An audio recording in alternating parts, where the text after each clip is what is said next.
Every afternoon, Thomas the Tank Engine puffs along his branch line with Annie and Clarabelle. First, they pass the water mill. Next, they come to a big farm. Then, they can see a bridge with a village nestled either side of it. This is a special place. Whenever children hear Thomas coming along, they stand on the bridge waving until he is out of sight.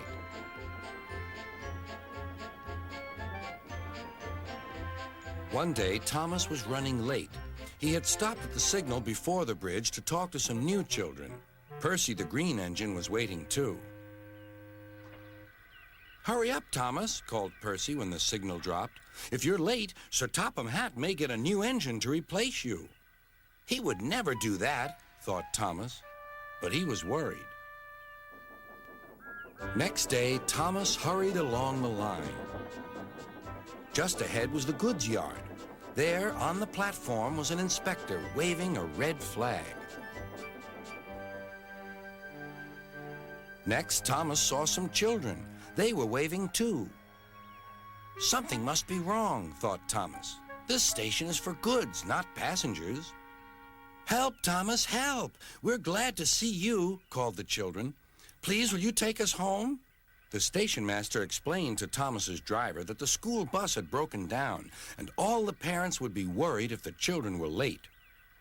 Thomas waited as the children walked down from the bridge.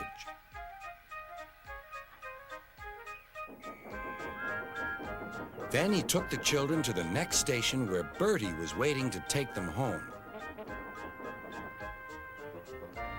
When Thomas finished his journey, he was very late. He was worried that Sir Topham Hatt might be cross with him.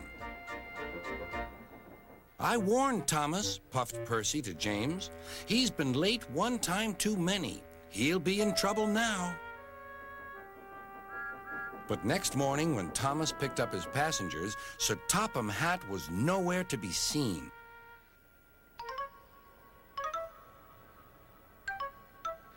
"Thank goodness," sighed Thomas.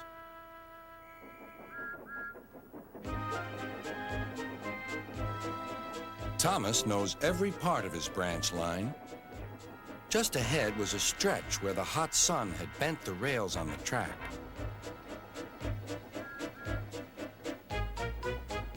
"Careful, Thomas," called his driver, but it was too late.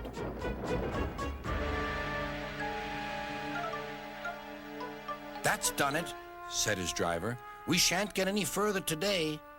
"But what about my passengers?" asked Thomas. "Don't worry, they'll be looked after," replied his driver.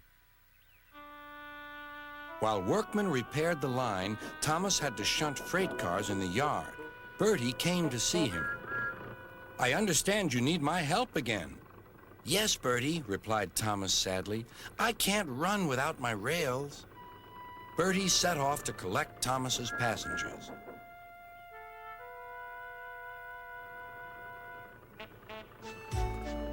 "Hello, Bertie," they said.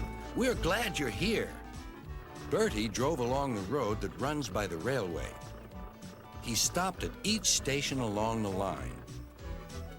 Sometimes he stopped between stations to let people off closer to their homes. Thomas felt miserable. "I've lost my passengers to Bertie. They'll like him better than me." Sir Topham Hatt arrived.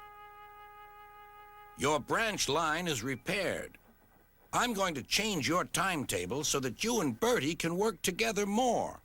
When Thomas reached the station, there, to his relief, were all his passengers. "Bertie is a good bus, but we missed our train rides with you," they said. Later, Thomas spoke to Bertie. "Thank you for looking after my passengers." "That's all right, Thomas. I like to make new friends, but I'm glad to share them with you." "You're a good friend indeed," replied Thomas, "and always will be."